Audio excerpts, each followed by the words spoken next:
السلام علیکم ورحمۃ اللہ وبرکاتہ۔ جی ناظرین، جیسا کہ آپ جانتے ہیں کہ ہم مخارج سیریز کے بعد شروع کر چکے ہیں صفات سیریز کا بیان۔ آج اسی تناظر میں ہمارا تیسرا ایپیسوڈ ہونے جا رہا ہے۔ ہم نے پچھلے ایپیسوڈ میں آپ کو بتایا تھا تفصیل کے ساتھ صفت جہر اور صفت شدت اور صفت جہر کے بارے میں۔ آگے ہم آپ کو انشاءاللہ العزیز بتانے جا رہے ہیں صفت شدت اور صفت رخوت کے بارے میں۔ ان میں کتنے حروف پائے جاتے ہیں اور کون کون سے حروف پائے جاتے ہیں، یہ اس صفت کا مطلب کیا ہے، آج کے اس ایپیسوڈ میں انشاءاللہ ہم آپ کو مکمل تفصیل کے ساتھ پڑھائیں گے۔ چلیے شروع کرتے ہیں۔ اعوذ باللہ من الشیطان الرجیم، بسم اللہ الرحمن الرحیم۔ صفت نمبر 4، شدت۔ اس صفت کا مطلب یہ ہے کہ یہ ان حرفوں کے ادا کرتے وقت آواز ان کے مخرج میں ایسی قوت کے ساتھ ٹھہرتی ہے کہ آواز بند ہو جاتی ہے اور آواز میں ایک قسم کی سختی ہوا کرتی ہے۔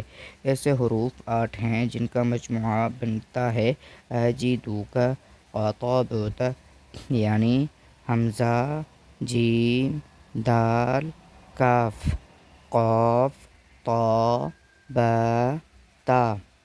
یعنی اس صفت کا جن حروفوں میں یہ صفت پائی جاتی ہے ان کو شدیدہ کہا جاتا ہے۔ نمبر 4، رخوت۔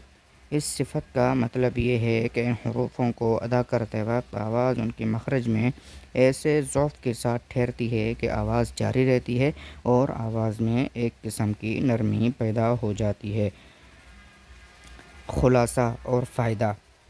صفت شدت اور صفت رخوت کے درمیان ایک اور بھی صفت ہے جس کو متوسطہ کہا جاتا ہے۔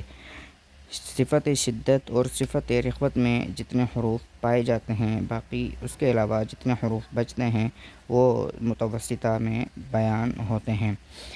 یعنی متوسطہ جو صفت ہے اس کو بالکل صفت شمار نہیں کیا، اس لیے کہ اس کو ہم نے شروع میں گنا بھی نہیں تھا، جیسے کہ پہلی ایپیسوڈ میں ہم نے آپ کو صفات گنوائے تھے۔ یہ صفت ان دونوں صفتوں کے درمیان ہوتی ہے، اس لیے اس کو حقیقت میں بالکل نمبر شمار نہیں کیا۔ اس صفت کا مطلب یہ ہے کہ یہ جن حروفوں میں صفت پائی جاتی ہے ان کو متوسطہ اور بینہ بھی کہتے ہیں۔ مطلب اس صفت کا یہ ہوتا ہے کہ آواز اس میں نہ تو پوری طرح بند ہو جاتی ہے اور نہ پوری طرح جاری رہتی ہے۔ ایسے حروف 5 ہیں جن کا مجموعہ مل کر بنتا ہے لن عمر، یعنی لام، نون، عین، میم اور را، اور اس توسط کو الگ صفت نہیں شمار کیا جاتا کیونکہ اس میں کچھ شدت اور کچھ رخوت پائی جاتی ہے، اس لیے ان دونوں سے الگ نہیں ہوتی۔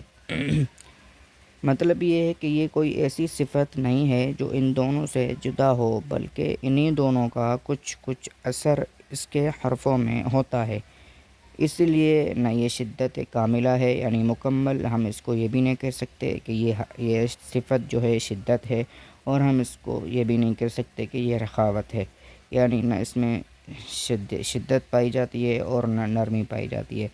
اسی وجہ سے اس کے حرفوں میں نہ شدت کی طرح آواز پوری طرح بند ہو جاتی ہے اور نہ رخوت کی طرح پوری طرح آواز جاری رہتی ہے۔ اسی لیے اس صفت کو توسط یعنی متوسطہ درمیان والی صفت کہا جاتا ہے۔ امید ہے آج کا ایپیسوڈ ہمارا یہ آپ کو پسند آیا ہوگا۔ اگر آپ ہمارے چینل پر نئے ہیں تو چینل کو سبسکرائب کریں اور بیل آئیکن کو ضرور پریس کریں تاکہ ہماری ہر آنے والی نئی ویڈیو بآسانی آپ تک پہنچ سکے۔ جزاکم اللہ خیرا کثیرا فی الدارین۔